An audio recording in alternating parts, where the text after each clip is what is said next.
ICU wants a tracheostomy for my mom. Is home care an option for long-term ventilation? My name is Patrick Hutzel from intensivecareathome.com, where we provide tailor-made solutions for long-term ventilated adults and children with tracheostomies, including home TPN and other medically complex conditions, all outside of intensive care.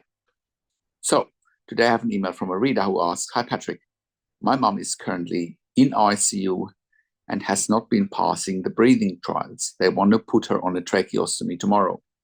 I'm wondering if long-term care is needed and if home care is an option for my mom." So your mom is in ICU. She's not passing breathing trials and now they want to do a tracheostomy.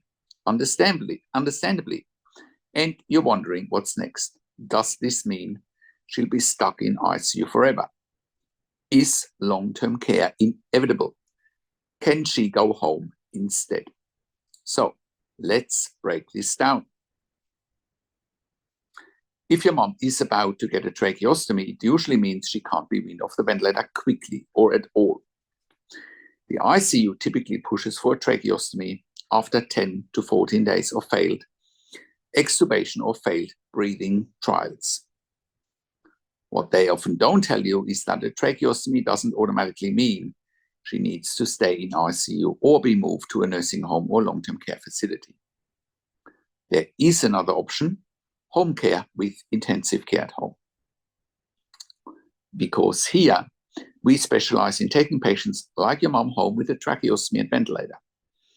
We do this by providing 24/7 ICU level care at home with critical care nurses and not just support workers. This is backed by evidence-based mechanical home ventilation guidelines that you can find on our website at intensivecareathome.com, and I'll put a link in the written version of this blog to the mechanical home ventilation guidelines that are evidence-based, and our service is funded by NDIS, TAC, and other insurance schemes. Going home can often improve quality of life, reduce infection risk compared to ICU, allow families to be together again, save hundreds of thousands and millions of dollars in unnecessary ICU costs, and free up in-demand ICU beds. Long-term ICU or subacute facilities often lack dignity, privacy, and quality of life. Your mom deserves better. What's next?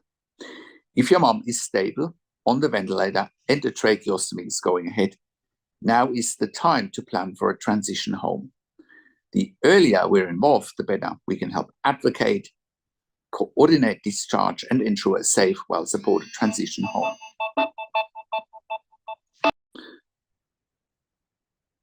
So reach out to us today at intensivecareathome.com or call us on one of the numbers on the top of our website. We can help you assess your mom's situation and let you know if she's a candidate for our service. Don't let the hospital dictate the only options.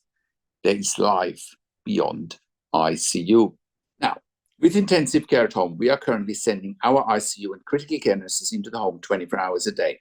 We are providing the following: home care services for ventilated adults and children with tracheostomies with critical care nurses 24 hours a day.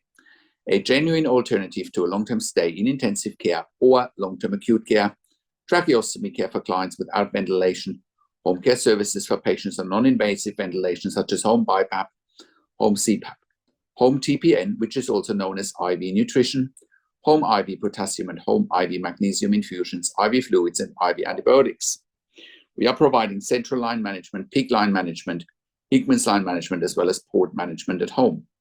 We're providing nasogastric tube and PEG tube management at home, the use of cough assist machines for our clients for airway clearance at home, palliative care services at home, as well as ventilator weaning at home.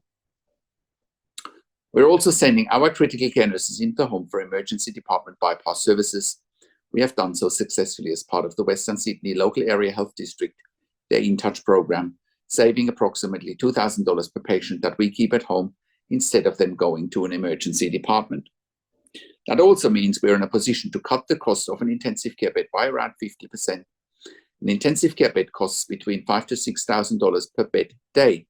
Our service costs between $2,500 to $3,000 per bed day, and we're freeing up the most sought after bed in the hospital, which is the ICU bed. Most importantly, we're improving the quality of life for patients and their families, which is a win-win situation for all stakeholders. Of course, quality of life is much improved surrounded by families and by a team of dedicated intensive care nurses in the home care setting instead of in an intensive care unit. With intensive care at home, we are currently operating all around Australia in all major capital cities as well as in all regional and rural areas. We work with NDIS clients all around Australia, TAC and WorkSafe in Victoria, Department of Veteran Affairs all around Australia. Our clients and we as a service provider have also received funding through public hospitals, private health funds, as well as departments of health. We are having policies and procedures for intensive care at home nursing, and we've built all the intellectual property for intensive care at home since 2012. No other provider in Australia has created more intellectual property when it comes to intensive care at home nursing than we have. This puts us in a position to employ hundreds of years of critical care nursing experience combined in the community. No other service provider in 2025 employs a higher skill level in the community than we do, which enables us to look after the highest acuity adults and children in the community in Australia safely.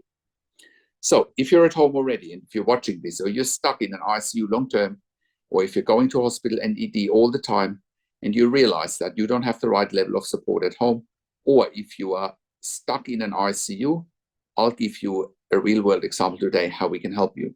One of our first clients when we first got started in 2012 was a client who was at home initially on a ventilator with a tracheostomy with a support worker model 24/7. Of course, support workers are not equipped to look after a client at home on a ventilator with a tracheostomy. That is dangerous and it's simply negligent. Having support workers looking after a client at home on a ventilator with a tracheostomy is like flying the airplane with a cabin crew instead of the pilot, because anyone on a ventilator with a tracheostomy is at very high risk of medical emergencies 24/7, or even at high risk of dying if they don't have a team of dedicated critical care nurses looking after them 24/7 at home. This is actually evidence-based and is documented in our mechanical home ventilation guidelines that you can find on our website at intensivecarehome.com. Think about it. In an intensive care unit in a hospital, you wouldn't have support workers looking after your critically ill loved one or after any critically ill patient on a ventilator with a tracheostomy. So why would anyone in their right mind do that in a home care environment in the community? So this client at the time found out about us eventually, and the ICU that he was basically living in also knew about us and eventually reached out to us. And we were proving our concept with this client very fast. When we worked with this particular client, we sent him critical care nurses 24 hours a day, and he never ever went back into ICU ever again as long as we were working with this client. We can do the same for you if you're not safe at home and help you with keeping you at home predictably. Otherwise, we would not be in business. Again, the same is applicable for those stuck in an ICU, similar to this case study that I've just given you. Or if you're going back to ED all the time, please reach out to us. We can help you with taking you through the right steps, including how to get funding with different funding bodies. This is also why we are providing NDIS support coordination. We have a team of NDIS support coordinators, and they have a wealth of knowledge. I've done an interview with Amanda Richards, one of our NDIS support coordinators, and I'll put a link to an interview with Amanda in the written version of this blog. We're also providing TAC case management and WorkSafe case management in Victoria with Lucy McCodder. If you're an NDIS support coordinator or a case manager from another organization watching this and you're looking for nursing care for your participants, please reach out to us as well. If you need more evidence for nursing care, we are also writing NDIS nursing assessments with legal nurse, critical care consulting nurses. If you are a critical care nurse and you're looking for a career change and you want to join a very progressive, dynamic, and high-performing team of critical care nurses in the community, we're employing hundreds of years of critical care nursing experience combined. You can join this high-performing team if you are a critical care nurse. If you are looking for a career change as a critical care nurse, we're currently hiring for jobs for critical care nurses in Melbourne, Sydney, Brisbane, in Albury, Wodonga, in Bendigo, in Geelong, in Warragul, in Victoria. If you have worked in critical care nursing for a minimum of 2 years, pediatric ICU, ED, and you have already completed a postgraduate critical care nursing qualification, we will be delighted hearing from you. I do have a disclaimer though, because we are offering a tailor-made solution for our clients, which includes regular staff. Our clients also do want the same staff coming over and over again because they are so vulnerable and so special. That's why we need regular staff. So if you're looking for agency work where you can come and go, this will not be the right fit for you.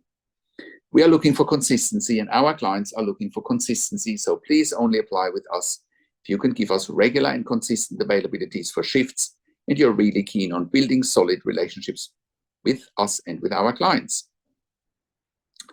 If you're an intensive care specialist or an ED specialist, we also want to hear from you. We're currently expanding our medical team as well. We can also help you eliminate your bed blocks in your ICU and in your ED for your long-term patients or for your regularly readmitting patients with our critical care nursing team at home.